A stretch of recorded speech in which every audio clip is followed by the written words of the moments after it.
Welcome to the Lingo Listen. I'm Emma. In today's session, we are addressing a social fluency trap. Imagine you are at a sophisticated dinner party or a high-end restaurant. The host turns to you and asks, "How do you like the risotto?" If your only answer is, "It's good," or "It's tasty," you've missed a massive opportunity to connect. Generic adjectives fail to capture the actual experience. They make you sound like a beginner, even if your grammar is perfect. Today, we're upgrading your vocabulary. We're moving beyond basic comprehension to master sensory-rich descriptions. By the end of these 18 minutes, you will be able to articulate the contrast between a velvety sauce and a snap fresh garnish with total confidence. And I'm Sam, the guy who once went to a 5-star dinner and described every single course as very nice. Emma, I could see the disappointment in the chef's eyes. I knew the food was amazing. I could taste the lemon, the garlic, and the crunch of the vegetables. But my English brain only had one folder labeled food, and inside that folder were just 3 words: good, yummy, and delicious. I felt like a child at an adult's table. I wanted to bridge that gap to sophisticated critique, but I didn't have the tools. That is the vocabulary ceiling, Sam. To sound like a native speaker, you need to use sensory collocations. Native speakers don't just use adjectives, they use specific word pairs that describe the experience of the food. Today, we're stripping away the generic fluff and giving you the authentic pulse of foodie talk. I'm ready to upgrade my food folder. But before we serve the main course of vocabulary, if you want to sound sophisticated in every social setting, it would be a pleasure to have you join our community by subscribing to the channel. We truly appreciate your commitment to deeper learning. Every subscriber helps us build a more articulate global community. And if you've ever felt tongue-tied when someone asked you how your meal was, please leave a like. Let's see how many future foodies we have today. Thank you, Sam. Let's break down the 5 pillars of sophisticated food talk.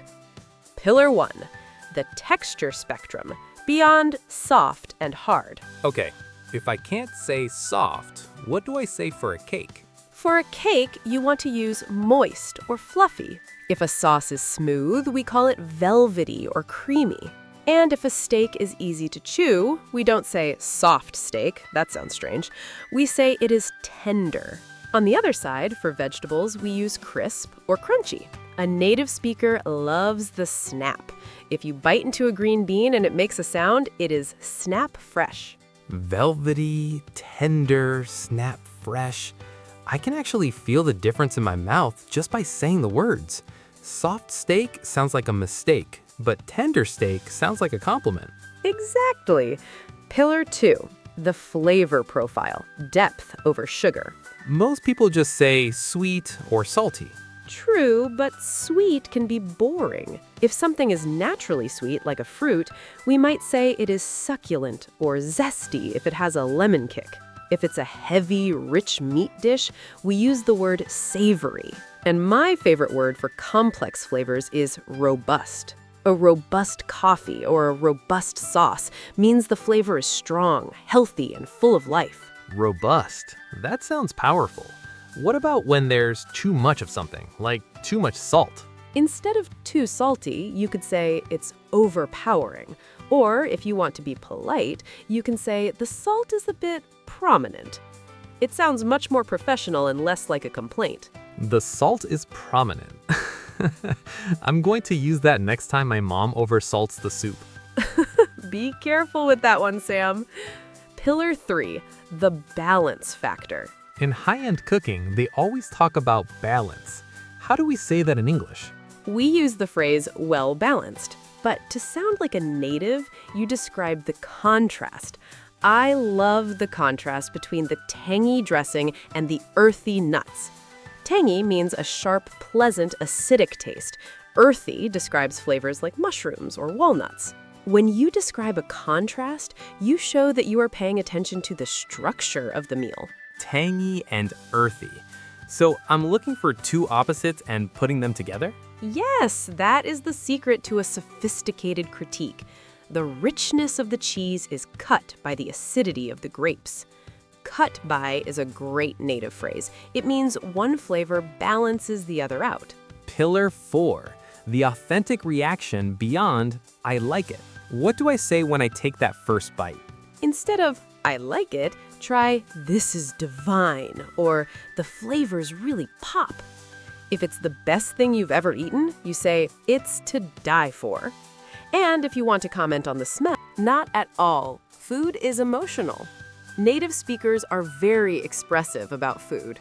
If you are quiet and only say, it's good, the host might think you are bored. Using to die for shows you are genuinely impressed. Pillar 5, the mouth gym, pronouncing texture. Texture words often have phonetic symbolism.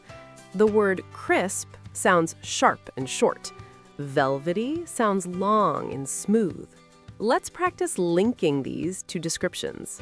Don't say, a crisp salad. Link it, a crisp salad. A velvety sauce. Notice how the Y in velvety slides into the S in sauce. A velvety sauce. A tender steak. It feels like my tongue is doing the same thing as the food. That's the goal. Now, let's do a gourmet simulation. I'm going to describe a dish to you, and I want you to respond using our new vocabulary. Sam, imagine I've served you a piece of fresh salmon with a lemon butter sauce and steamed asparagus. How is it? Straightening my napkin. Emma, this is divine. The salmon is so tender, and I love the contrast between the rich butter sauce and the zesty lemon. Also, the asparagus is perfectly snap fresh. Claps! Sam, you sound like a professional food critic. You used divine, tender, contrast, zesty, and snap fresh. In 30 seconds, you proved that you have high-level English fluency. I actually felt more confident saying that than just saying it's good.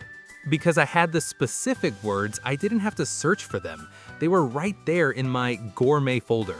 That is the power of specificity. Now, let's bring in our Lingo Listen family. Friends, we want to see your foodie talk. Think about the last thing you ate. Was it a home-cooked meal, a snack, a fast food burger? In the comments, describe it using one texture word and one flavor word we learned today. Don't use good or delicious. Tell us if it Was robust and savory or fluffy and zesty. It would be a privilege to read your descriptions. We might even get some dinner ideas from you. Emma, what if someone is a picky eater? How do they say they don't like something without being rude? Yeah, I don't want to hurt anyone's feelings. Good question. Use the word acquired. It's an acquired taste. This means I don't like it yet, but maybe some people do. Or you can say, the flavors are a bit intense for me. It's much more polite than saying, this is gross, or I don't like this. It's an acquired taste. I'm going to use that for blue cheese. I still haven't acquired that one yet. Fair enough. Remember, guys, fluency isn't about knowing every word. It's about knowing the right words for the situation. During a dinner conversation, the right words are sensory words. When you describe a texture, you aren't just communicating, you are sharing an experience. I feel like I'm ready for a dinner party with the queen now, Emma. Laughs. One step at a time, Sam. Let's do our final 18-minute worthy recap of the gourmet vocabulary. Recap time. How to describe food like a native. Step 1. Upgrade your textures. Use tender, velvety, and snap fresh instead of soft. Step 2. Deepen your flavors. Use savory, zesty, and robust. Step 3. Describe the contrast. Use well-balanced and cut by. Step 4. Use authentic reactions. This is divine, or it's to die for. Step 5. Be polite with critique. Use an acquired taste or a bit prominent. Sam, you did an amazing job today. I think you've officially graduated from the beginner food folder. I'm looking forward to my next meal now. Thank you for joining us for this session of the Lingo Listen. We hope this episode helps you feel sophisticated and confident at your next dinner. If you want more deep dive vocabulary sessions like this, it would be an honor to have you subscribe. And please share this with a friend who loves food but struggles with the words. Let's help them find their gourmet voice. Stay sophisticated. Stay curious. And please, go enjoy some divine flavors today. Until next time. Bye for now. Goodbye, everyone.